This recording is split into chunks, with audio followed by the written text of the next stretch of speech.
নারায়ণগঞ্জের দিকে তাকাই তাহলে আজকে নারায়ণগঞ্জে কোনো ভালো শিক্ষা প্রতিষ্ঠান নেই। এটা নারায়ণগঞ্জের জন্য খুবই দুঃখজনক।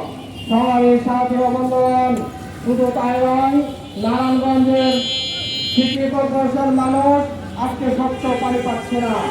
আজকে নারায়ণগঞ্জের মানুষ তারা ভালো সুচিকিৎসা পাচ্ছে না।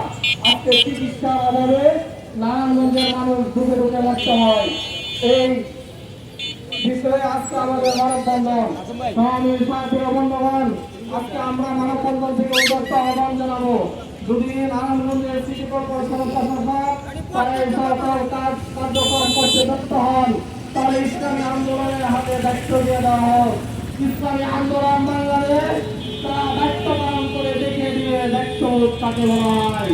স্বামী সাথী বন্ধুগণ, আমরা নারায়ণগঞ্জ সিটি কর্পোরেশনের কাছে উদ্যোক্ত আহ্বান জানাবো, অচিরেই স্বচ্ছ পানির ব্যবস্থা করুন, যানজট দূর করার ব্যবস্থা করুন, ভালো শিক্ষা প্রতিষ্ঠানের ব্যবস্থা করুন এবং সুচিকিৎসার ব্যবস্থা করুন। অন্যথায় নারায়ণগঞ্জ সিটি কর্পোরেশনের জনগণ যদি ক্ষিপ্ত হয় তাহলে কিন্তু তারা চরম পর্যায়ে কর্মসূচি হাতে নিতে বাধ্য হবে। কোথায় কোথায় আমাদের দাবিটা আমরা উত্থাপন করলাম, গাড়ি আছো দাবিটা আপনারা বলে দেন, সেই জন্য আমি আমার নবীগঞ্জ গাড়ি। আসসালামু আলাইকুম রহমতুল্লাহ। আচ্ছা, নদী পারো।